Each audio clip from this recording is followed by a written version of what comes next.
Alrighty, welcome to this edition of the Product Design for Learning podcast. We have got someone that I've known for a while, but never really got into this deeper conversation with a lovely chap called Andrew Welsh from Instinct. Welcome, Andrew.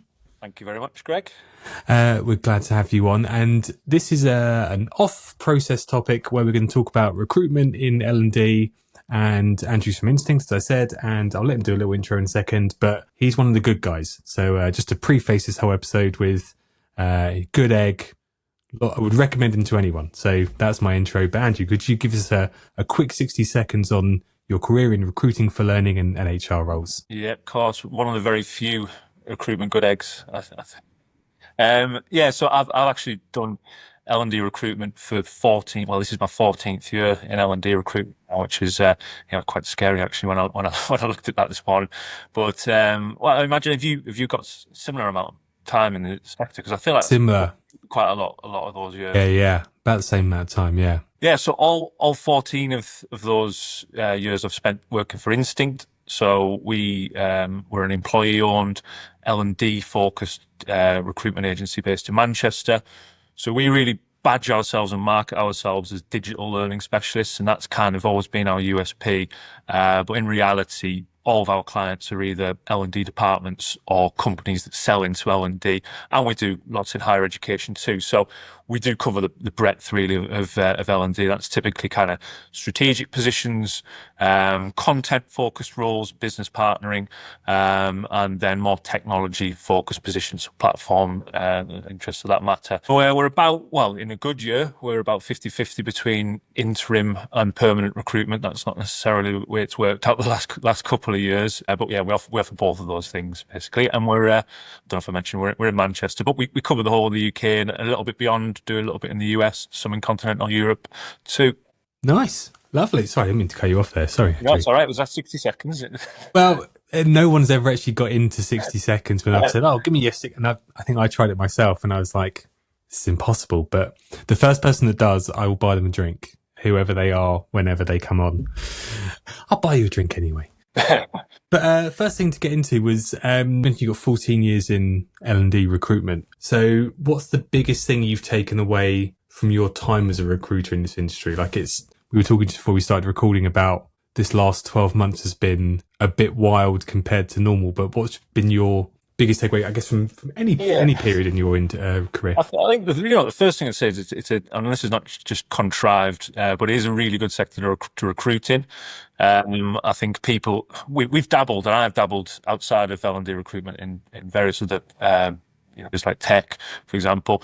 And I think the people typically in L&D, usually very people focused, usually extroverted. I think if you've chosen your career to be about education, that there's usually very communicative, and it's been possible for us as well, because it's not a very saturated market with recruiters, possible for us to get a good footing in it. So I think, that's the first thing. I think it's been a really, really good market for us to be involved with, and a good community feel to it too. You do notice that when you go to the events, etc., and everyone's happy to help each other, and everyone's happy to develop each other, and it's a really altruistic sector, I think. So I think in terms of how I've seen things over the last few years, I mean, if we roll the timeline all the way back to post-lockdown, when things started opening up again, we've never been busier. First and foremost in the higher education sector, when they just needed to get things online, for example, and they were coming to us for that. But then latterly, companies started to really recruit, 2021, 2022. There's never been such a high demand for our services. And actually the problem that we had back then was more of a scarcity of talent than demand for our services. So, we were really struggling to get good quality candidates, and everyone was fighting over the same scarce resources. That really changed around probably about Easter time, 2023. And then we sort of saw things go 180 and flip on their head from that perspective. And since then, I don't know if that coincides with, the period of inflation and, all the economic uncertainty. Since then, we're actually seeing the opposite of that. Fewer roles, lower demand for our services, particularly around permanent recruitment. We've had a lot more demand for our services on interim and freelance, particularly in the last year or so, which to me suggests that there's confidence returning to the market, but maybe not enough to get headcount signed off, and there's projects that they're doing, or politically it's difficult to because you made redundancies, but there are these projects that are coming online that you've got budget for. So that's feels like it could be a bit of a halfway house getting back towards a period of confidence. As I say, I've missed. Yeah, no, it's been a wild, I'm going to say 12 to 18, maybe even 2 years, months, 24 months even. There's been, so we were talking this about, and you mentioned it just now, about the uncertainty, the economic stuff. And I've noticed some of it, from just being on LinkedIn, which I guess is where most of us catch up with what's going on. But also from friends and people I've worked with, but like huge reduction in roles available. Then there's been things like, and this is not aimed at you, this is just what I've seen on LinkedIn, things like massively inconsistent job titles, where it's like you might see a learning manager and then another learning manager role posted, and one's paying 30k, one's paying 100k. Yeah. How do you as an agency kind of try and navigate that kind of, because I guess some of it's predefined by the organisation. I think that the job title thing, it's nothing new there, to be honest with you. I think companies, depending on who's doing the recruitment, will have varying degree of knowledge as to the market, or sometimes someone in HR, for example, might just say, right, we're calling it this, and as you say, you might get a learning manager and they're not actually managing anything, and they're paying 30k. I think the key thing is always to have a look at the job description. And when we're taking a brief from a client, we do a vacancy consultation, and we're trying to need out of them what is it you actually want, and then we'll probably try and advertise it as a bit more of a categorized title that's going to attract the right people. I think the other major bugbear of mine is when companies are advertising roles like learning manager, not putting a salary on there. Then people who are actually L&D managers or higher are applying for that job, getting through an initial interview stage or getting to a screening call, and it's wasted their time, the client's time. I don't see why you wouldn't just put a salary on a. This is it, and I've seen this come up on LinkedIn again, like a million times, where people are like, put a light bulb for this or a thumbs up for that, whatever your opinion is, or like a poll, and it's always been just put the salary on there. Like, at least just let me know what I would need to do. And one of the things, this was going to be a later on question, but things like, from a candidate side, also I guess from a recruiter side and employer side, things like tasks or case studies that come up during that process. So personally, I don't mind them, but I've only ever had to do a handful, and it's usually been kind of later in the process. But with things like salaries not on the job spec or the advert, people asking for tasks or categories, not categories, like case studies. Yeah. Where do you kind of advise people on that? Because it feels like it's a real polarizing thing in recruitment. Yeah, well, we do both interim and permanent recruitment. I think when it's a permanent recruitment process, I see nothing wrong with a reasonable case study, because we try and tell clients to keep things as brief as possible. So have 2 interviews rather than 3, and then meet the boss or whatever. Keep these things as streamlined as possible. But a short case study, I think, is a good way of A, seeing whether the candidate is committed, and B, testing their ability against the job. Obviously, they need to be bought in by that point anyway. Where I do get really put off by it is if you're asking contractors or freelancers to do case studies, because by definition, I know everyone's time is their money, but that is literally, they're charged by the hour for their time. So asking somebody to do a 3-4 hour case study for a 3-month contract, I think that's a little bit, a bit much. So we always advise clients that, that's not ideal. We had a client the other day that did set tasks for a contract, but the contract was a year long. So there's a bit of at the end of the rainbow. It's probably worthwhile people investing that time. Yeah, I think any task needs to be relatively modest. You can't have somebody spending a day on something. It has to be just get their thinking, rather than any sort of finished product. It's I feel a little bit harsh sometimes with some of the ones that's. Yeah, I agree. And I think, like I say, from the case studies or the tasks I've done previously, it's usually, if anything, it's actually been always at the very end of the process, when it's kind of like you're down to the last handful. And I kind of didn't feel, at least from my side, it didn't feel like a pain in the ass to do it at the end. I was like, it's just fine. I'm kind of expecting to do that. Thereabouts with the role. Yeah. But Yeah. like, is right now? Would you say it's an employer's market? Like, is there? Yeah.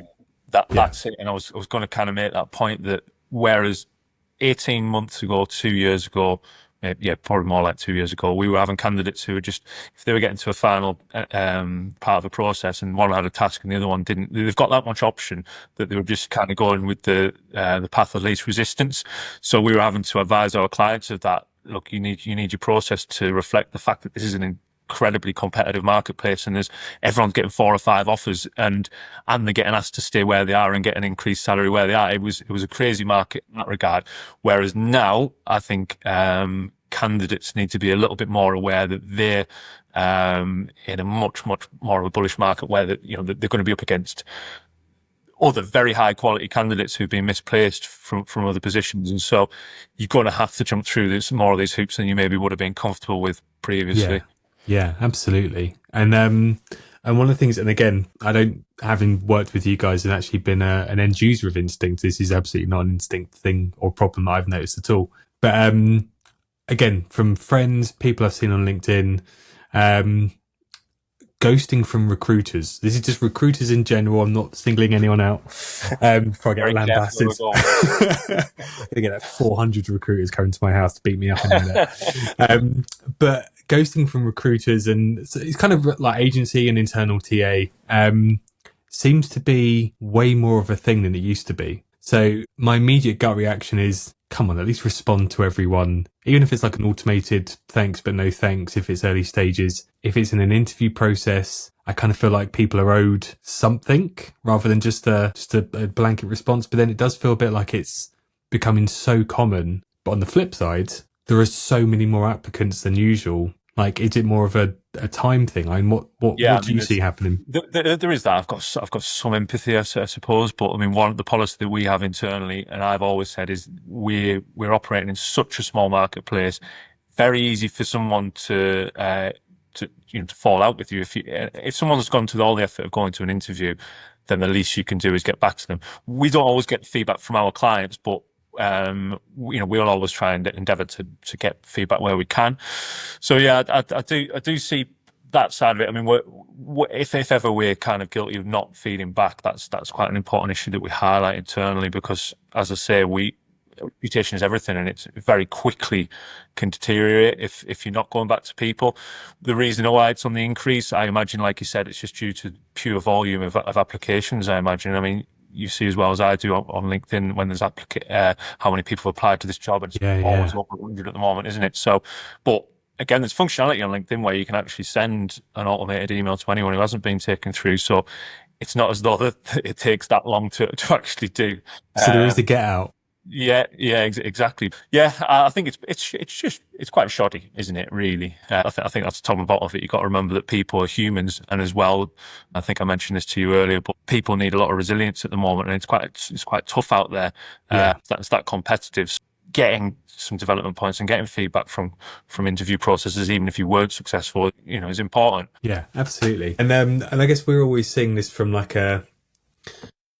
well, I'm always seeing this largely from a candidate side, as in from friends and people I know that are looking for work or looking to change roles. But I guess you get to see it from both. Where is the market? I guess it's a bit of a how long's a piece of string question. And we're recording this in January of 2025. So just for when this comes out, this is what we're talking about right now. Where are you seeing the market as in what you're used to over, I guess, the last 14 years and what's been wildly different leading up to now? And I guess the third point, where do you think it's going in the next 6 to 12 months? I guess that's a pretty big question. Yeah, it is. Yeah, let me do my best to answer that one. So I think the key thing I've taken is that almost freakishly, our overall vacancies taken were almost exactly 50-50 between interim and perm over the last few years.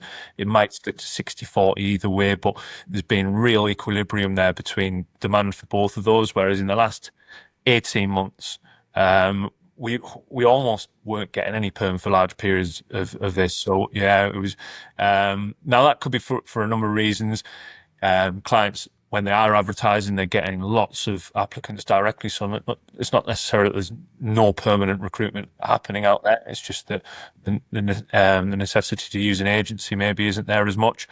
But then we have seen a massive increase, and that was one of our big successes from last year. Is we massively increased the number of contractors on our books and working with clients, higher than it's ever been, even in the boom times. So I think I looked at it the other day, and it makes up something like 84% now of our business is being contract, whereas that's all consistently. So that's a major change from the last 13 years or so. Why?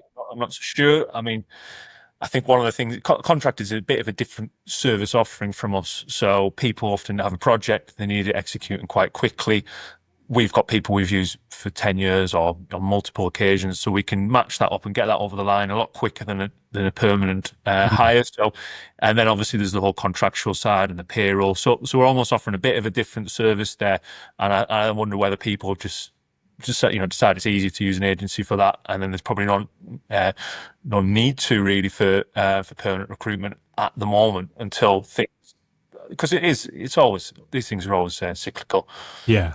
And that's the thing. I know I was tending to think similar to you that it's cyclical, but then I guess the last, I'm going to say 18 months to give it a fairly defined window. So kind of from the summer of 23 up until now, obviously a lot's changed. Like politically, a lot has changed, at least in the UK. Don't want to make it a political episode, but lots about to change in the US. I appreciate that has a lot of issues around just how we do business as a global organization, as well as global population even. But especially in the UK, things like that had a huge impact on things like housing and tax and environment and all these things that may not necessarily affect learning jobs directly, but they're maybe like 2 or 3 steps removed in terms of how those organizations work. That's got to have a massive impact. But this isn't the first time we've changed government in the UK. So like, how has that been different this time to, I guess, the last times it's happened for you? These things do have a massive impact. I mean, when I've seen that most acutely was actually during COVID, during lockdown. Every time there was some good news came out, right, we're going to change the rules and lessen them slightly, we're actually getting a raft of requirements the following week. That's how reactive the recruitment market was to the wider political scene. So I've ever since then I've realised how important these, and of course all this happens within the context of the economy. So it's obvious that it's all very important. I spent a lot of time kind of fixated on the election, thinking as soon as we've got some certainty, then all these new roles will get signed off and recruitment will kickstart again. And in actual fact, nothing really. I think was the election in July. It was in June or July, something like that. I should know, but yeah. Yeah, and I think, Q3 was one of our quieter periods. But then when you look at it, in actual fact, an election in itself doesn't actually create certainty. All you've got to go off is manifesto pledges, which most political parties ignore anyway, don't they? The proof in the pudding was probably in the budget, when you see exactly what they've laid out, and then companies can start properly planning and doing their resource and strategies around that. But maybe wasn't the most business-friendly budget, but at least companies know what they're dealing with now. They know what their NI charges are going to be. They know what the wider context is that they're operating in. So we did feel towards the end of the year that things were picking up, and we had a strong end to the year.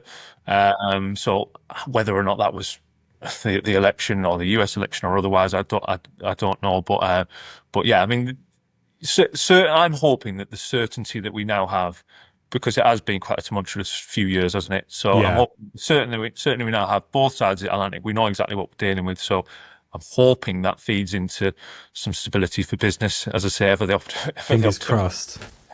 And I agree with you. And it's, like I say, it's an interesting point about the fact that both sides of the Atlantic have, within, I guess, the same 6-month window, or even 3-month window, like defined which one they're going to pick. And they've just sort of said, right, we're getting on with it now. It kind of feels like regardless how anyone agrees, disagrees with whatever's happened, at least there is some sort of level of, you kind of know what to expect. Yeah. But then again, there's going to be unknowns within that too. Will Trump implement tariffs? Will we be involved with that? Yeah. These are going to be the next uncertainty. So you move from one major event to the next, don't you? And just wait with bated breath. You try and roll with the punches. I mean, I guess the one thing I was chatting to someone about the other day was about, we were talking about something completely separate, and we'd said, oh, what if another COVID happened? And their response was, well, at least it will be 50% different to last time. And I didn't fully understand what they said initially, what they meant initially. saying, well, Trump was in power for for their side during COVID the first time, but we've obviously got a completely, not even a different leader, but a completely different party running UK. And I was just thinking, well, also both countries have, or both governments have the hindsight of this is what happened last time. Let's see what happens this time. And it was also a bit of a weird one to think about how would businesses react differently now, having gone through the whole shift of more people working at home, more remote workers, more freedom of, I guess, freedom of information where you don't have to physically be in an office, that kind of thing. I don't know if that plays out much in your world. I think, by the way, that on that point, that is probably one of the things, well, it's certainly one of the things behind the increased number of applicants for every role, because if you can work, it's casting the net wider. Every role now, I mean, we are seeing companies slowly but surely return to the office on this kind of 2 and 3 basis, but it's still opened up the net for applicants. If there was a role in London previously, people were expected to be in 4 or 5 days a week most of the time, and so now there's people from all around the country applying for these sorts of roles. So it's that's another thing making things more competitive, I think. Yeah, 100%. I think it'll be. I was about to say, I think it'll be interesting. I think it'll be still as terrifying, but kind of hopefully more optimistic if we had that kind of like pandemic level threat again, like in the UK. Like every pandemic is going to be different, is the problem. So we'll probably have all. The next time one comes along, there'll be all these kind of battle-weary COVID guys going, "Oh, don't worry about it. We know what we're doing." And then something else happens. Highly new reaction to depending on what exactly the pandemic is. Yeah. I'm hoping that none happen, but like you say, anything could happen. That's the thing. You just got to roll with the punches. I guess for where you were saying about your split as well between contract and perm stuff, I'll rephrase all that. So your contract and perm split, you're saying it's kind of like leaning much more heavily towards contracts at the moment. Do you see the market as a whole, because of things like the pandemic and that obviously had a global effect, do you see that being more of the norm now, that people are more focused on that kind of gig economy because people maybe do want to focus more on project stuff, or is it more the employers want to focus on it, or is it just we're just guessing at the moment? I'm still yet to know if that's a major trend or a lasting trend.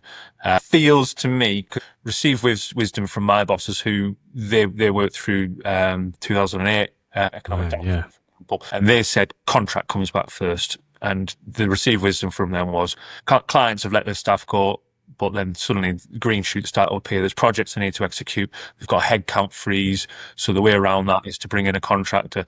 So it does tally a bit with that set of circumstances, I think. Whether or not we are shifting more towards gig economy remains to be seen. I mean, you can see why we might be.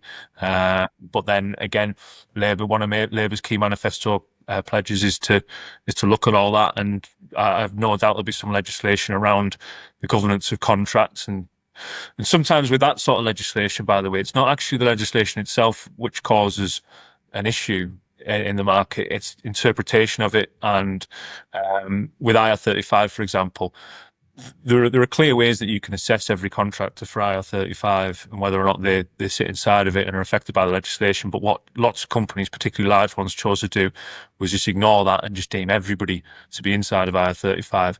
And that was just a risk-averse reaction to some legislation. Now, Labour are talking about tackling the gig economy, and no doubt that will bring in legislation. I'm really guessing here, but it's how that's interpreted in organisations and their reaction that can sometimes be as damaging as anything, really. Yeah, absolutely. And the whole IR35 thing, I think I understand it. Most of the time, I just kind of wait for someone to tell me which one it is and which one it isn't. I kind of go, fine. But I feel it's a bit like the offside rule. I think I can explain it to someone, but I'm sure someone smarter than me will go, actually, you missed this point here and that's not quite right. Is that a turn off for not necessarily employers, but for like applicants? Yeah, I think there was a lot of people thought it'd be the end of contracting, and really? you get the overreaction, don't you, to a lot of this sort of stuff, and it's not. It just means that particularly a lot of the big banks and a lot of the really big companies, they were just being risk averse to saying everyone's got to be inside. And I can see why a contractor, if someone's been contracting for years and they're used to contracting via their own PSC, and suddenly they're told that they need to be inside, so they're paying national insurance at the same level as an employee, and sometimes they have to pay the employer's national insurance too, and they're not getting any of the protections of a permanent employee, so they're not getting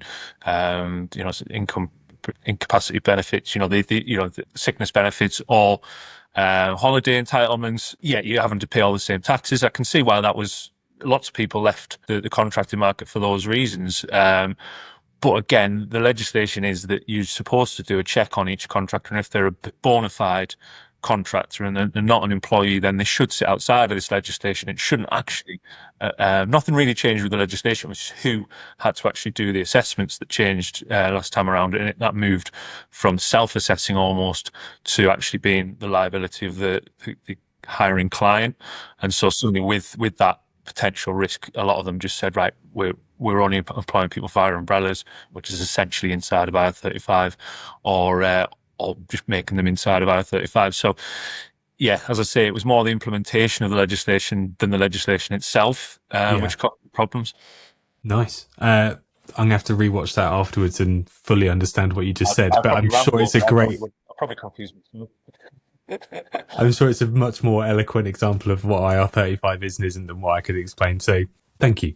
I know we didn't talk about this up front, and apologies for dropping it on you, but in terms of like one thing I was thinking about, and again, I spoke to someone the other day that I mentioned I was talking to some recruiters, and they said, I've got a couple of questions for them. So got a couple of questions from some people that had asked about, things like so we were talking about end of year lists, like, 'cause it was the whole Spotify Wrapped thing, and then everyone else that has any other product seems to want to have an end of year kind of wrap up thing.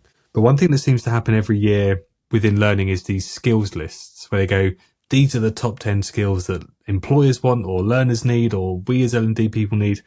And I tend to not really pay attention to them because it kind of feels like, well, for what purpose? Like you can kind of get in a whole rabbit hole of what problem you're trying to solve. Do you even need that skill? Blah, blah, blah. But in terms of what employers are looking for in general, is there any kind of shift more towards like the AI being a big thing? Or is there any kind of shift away from more of the, I'm going to say more heritage skills like e-learning or school, more kind of LMS kind of management? Is there any kind of shift that you're seeing from the work that's coming through you guys, or is it still fairly broad, open range of skills that people are looking for? Yeah, fairly broad. We did some analysis actually on job specs and how often artificial intelligence or any AI tools was mentioned in our job specs over a period. I think we started that in 2020 and then just looked at, over the years and just took a random sample of our job specs just to see, because I feel like AI has been around for a long time, hasn't it? Yeah. But then it really hit the kind of the mainstream, I suppose, when ChatGPT became ubiquitous, didn't it? So, and that's when everyone started talking about it. And what we do see is that it goes from not being mentioned at all a few years ago to now most of the job specs that we have arbitrarily throw in, can they use, it must be up to date with AI generation tools, the generative content tools. So it's, yeah, we're seeing that requested more and more. I mean, whether or not any companies are implementing AI in a meaningful way, I don't know, but I do think there's enough noise in the market that could be affecting decision making, to be honest, because it will eventually. I have no doubt that it will really change the industry. But it's just how long is that runway is my question really. I mean, have you got any views on that one? I've seen it. I've seen it pop up in conversations, but I've not seen it. I haven't looked at kind of job specs for a while, but I've seen it pop up in conversations. I've seen it pop up on the kind of end of year lists and the skills that people need and these kind of things. But again, same as you, I don't see companies using it meaningfully or like heavily. Like I see people talking about, we use Copilot, but then when you ask them, oh great, what are you using Copilot for? It's more like, it's taking notes in my meeting. Yeah. It's giving me a summary of this workshop that we're in for the whole day. Like things that are really, really useful. But it's not at a point where someone's going, I kind of want to say it out loud because it might replace my entire job. Like it doesn't feel like it's got to that point yet where. Yeah, exactly. I've spoken to some people who've said that they've managed to improve processes by 70% of efficiency. But I think some of that was I think the lower level churn out stuff anyway. For example, compliance based e-learning that no one really ever cared if it was any good. It was more of a tick in a box to cover a company from a compliance perspective. That sort of stuff will probably be automated, in terms of content development very, very quickly. So, that's something I think we'll probably see. But then, as you say, there's a lot of barriers for this to be used meaningfully. There's security concerns. We've got every company operates on a very different pace as well with how advanced they are. So we've got some clients who are literally where other clients were 10 years ago, and I'm not even kidding. They're just starting to install their own first LMS, for example, where other people are saying the LMS is dead. So everyone So I think any technological implementation there's going to be lag across depending on the sector and the industry, the type of company, who the CEO is and how bought in they are to it all. That's why I just feel like this will be a longer runway than most people. I'm no expert, by the way, but same. I just feel like these things take longer to adopt, but then they probably happen so incrementally that you don't even realize that it's happening.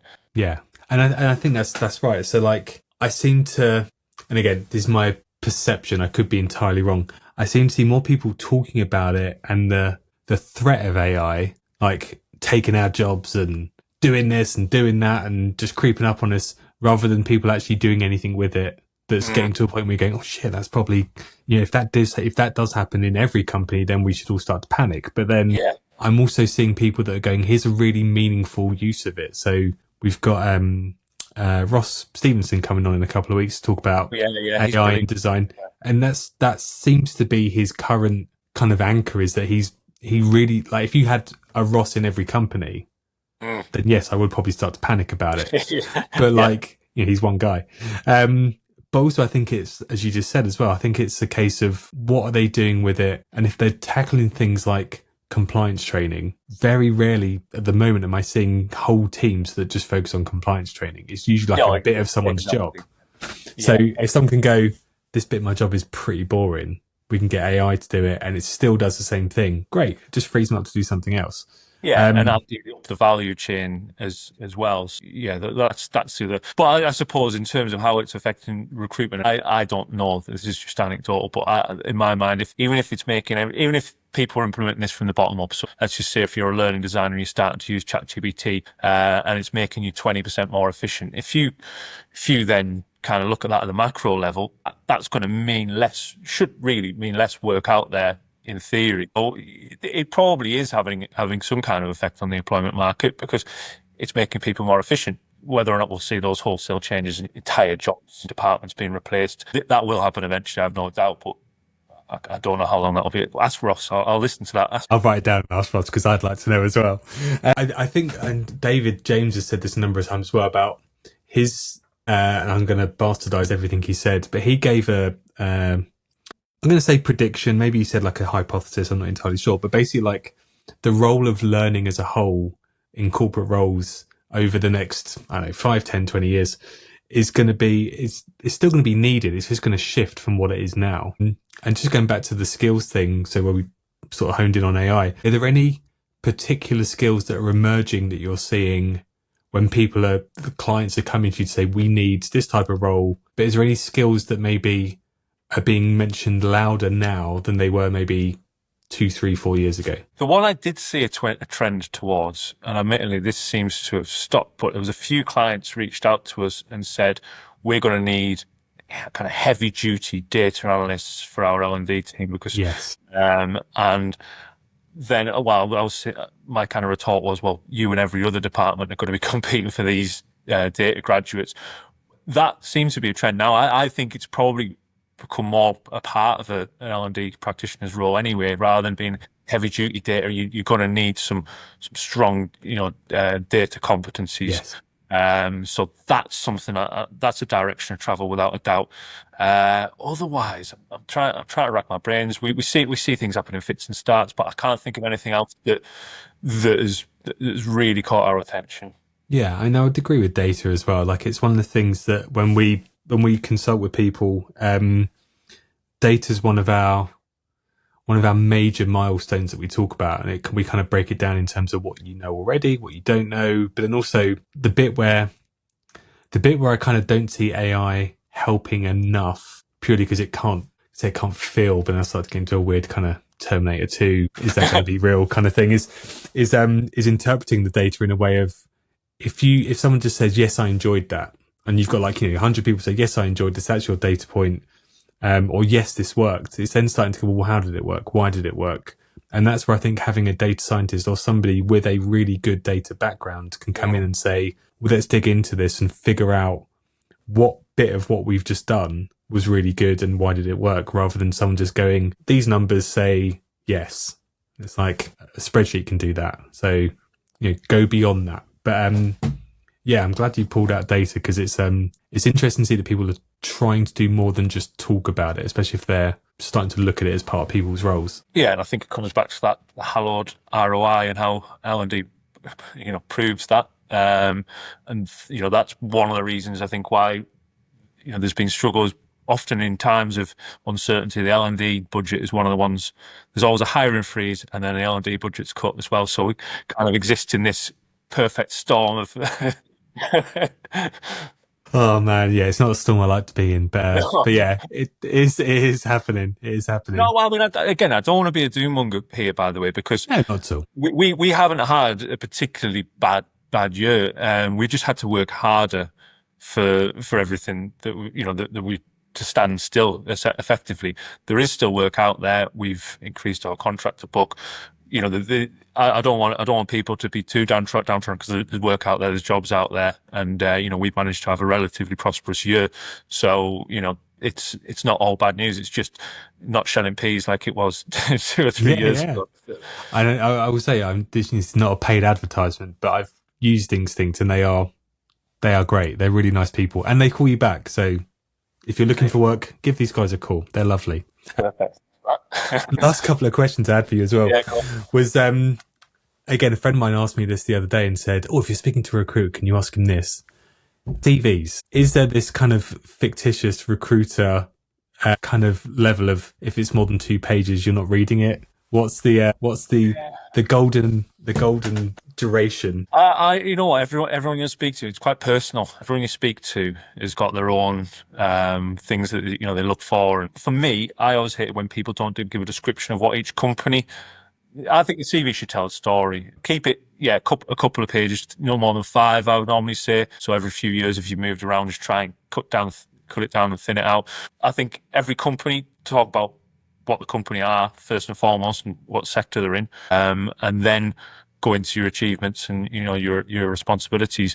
But the amount of CVs I'll see where they'll just assume we know what every company is and does, and then you've got a keyword match as much as possible, because companies actually use AI now to do screening.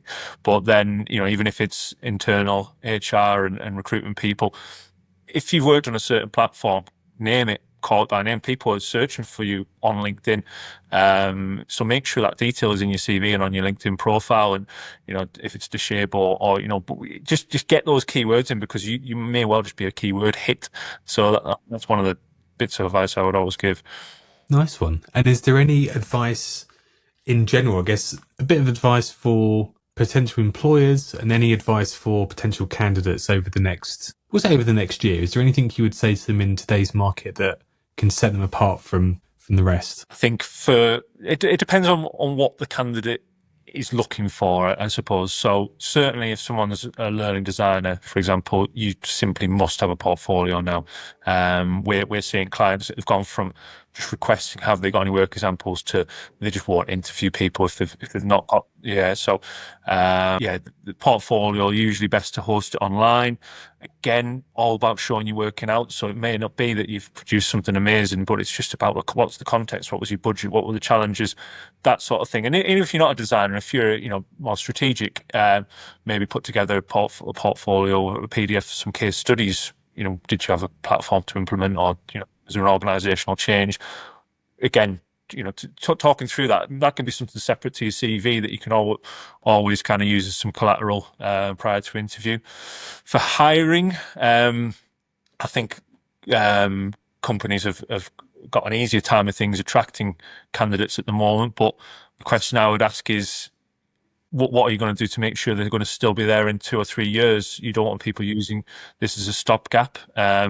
So do some proper research into what the salary should be in the marketplace. Don't just offer a lower salary because people are a bit more abundant at the moment. So know value and respect.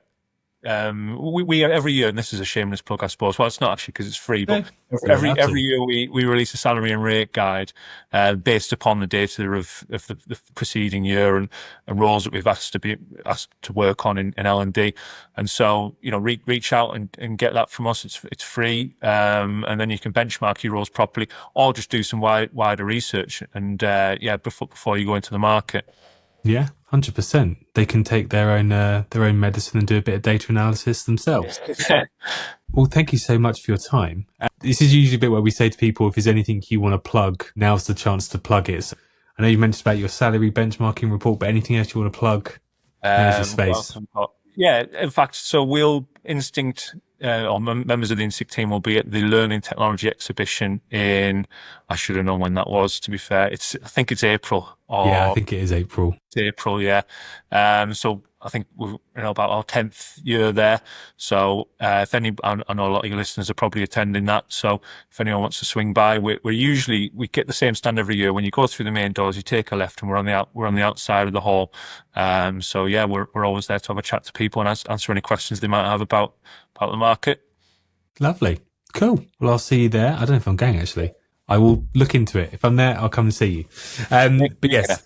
Come on. I thought you lived in London anyway. Well, near enough. Yeah. I'll put a clean shirt on and I'll come along. Yeah. But yeah, I'll see you then. And everyone else should go and see Instinct. They're lovely people. And thank you so much for your time today. And have a prosperous 2025. You too. Thank you for having me. Have a great year. I'll speak to you soon, no doubt. You too. Thank you, sir. Cheers. Cheers. Bye-bye.